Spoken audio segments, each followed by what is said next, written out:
देश में यूजीसी को लेकर चल रहे घमासान ने एक नया मोड़ ले लिया है। नए नियमों के विरोध में जहां एक और सवर्ण समाज आंदोलन कर मोदी सरकार और भाजपा को सबक सिखाने की बात कर रहा है, तो वहीं अब यूजीसी और प्रधानमंत्री मोदी के समर्थन में संतों का एक बड़ा तबका बैटिंग करने के लिए मैदान में उतर चुका है। अब विरोध और समर्थन की लड़ाई साधु संतों के बीच भी शुरू हो गई है, जिसमें स्वामी चिदंबरानंद सरस्वती, साध्वी ऋतंबरा, स्वामी आनंद स्वरूप जैसों का नाम इस लिस्ट में शामिल हो गया है। नमस्कार, मेरा नाम है शैलेंद्र और आप देख रहे हैं खबर खजाना। पिछले करीब 2 महीने से यूजीसी के नए नियमों को लेकर देश में जबरदस्त शोर मचा हुआ है। एक पक्ष इसके विरोध में खड़ा होकर इसका जिम्मेदार प्रधानमंत्री नरेंद्र मोदी को बता रहा है, तो दूसरे खेमे में समर्थन करने वाले लोग हिंदुत्व के नाम की दुहाई देकर सवर्णों से एकजुट रहने की अपील कर रहे हैं। लेकिन सामान्य वर्ग इसे बिल्कुल भी मानने को तैयार नहीं है। उनका कहना है कि उन्हें कभी हिंदुत्व के नाम पर तो कभी देश के नाम पर भाजपा ने सिर्फ इस्तेमाल किया और जैसे ही जरूरत खत्म हुई उन्हें छोड़ दिया गया। लेकिन अब प्रधानमंत्री नरेंद्र मोदी और भाजपा के झांसे में सवर्ण आने वाला नहीं है जब तक यूजीसी के लाए गए नए नियमों को वापस नहीं लिया जाता।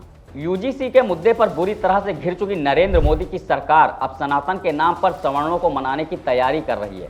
यही वजह कि अब सनातन के बड़े बड़े धर्माचार्यों ने एक बार फिर से हिंदुत्व का राग शुरू कर दिया है। बड़े बड़े मंचों से हिंदुत्व की दुहाई देकर सवर्णों से एकजुट रहने की अपील की जा रही है। कहा जा रहा है कि अगर हिंदू बट गए तो बहुत बुरा हो जाएगा। परम शक्ति पीठ और वात्सल्य ग्राम की संस्थापक साध्वी ऋतंबरा ने तो एक मंच से यहाँ तक कह दिया कि इस देश में हिंदुओं को जाति में बांटने की जो साजिश हो रही है, जो नैरेटिव गढ़ा जा रहा है, उसके पीछे पाकिस्तान, अफगानिस्तान, बांग्लादेश और मिडिल ईस्ट का हाथ है। उन्होंने कहा कि भारत में जो जातीय गंध फैलाई जा रही है उसके पीछे इन्हीं देशों का हाथ है। ये लोग चाहते हैं कि हिंदुस्तान में ऐसा विध्वंस हो जाए कि भाई भाई की जान लेने पर उतर आए। सुनिए साध्वी ऋतंबरा ने क्या कहा।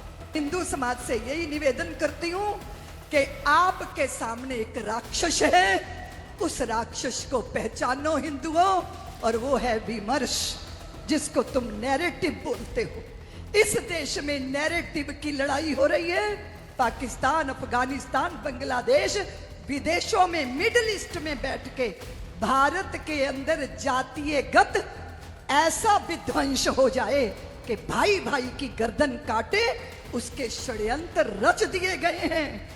आप उसे परवान मत चढ़ाइए।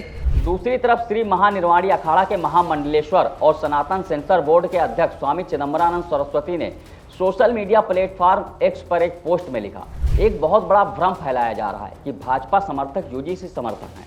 हम संतों ने, हमारी अखिल भारतीय संत समिति ने स्पष्ट रूप से कहा है कि जो नियमावली हिंदू एकता में बाधा बने वो हमें स्वीकार नहीं।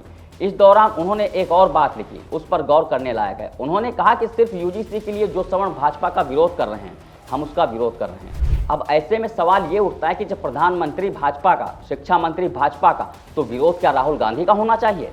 विरोध क्या कांग्रेस अध्यक्ष मल्लिकार्जुन खड़गे का होना चाहिए?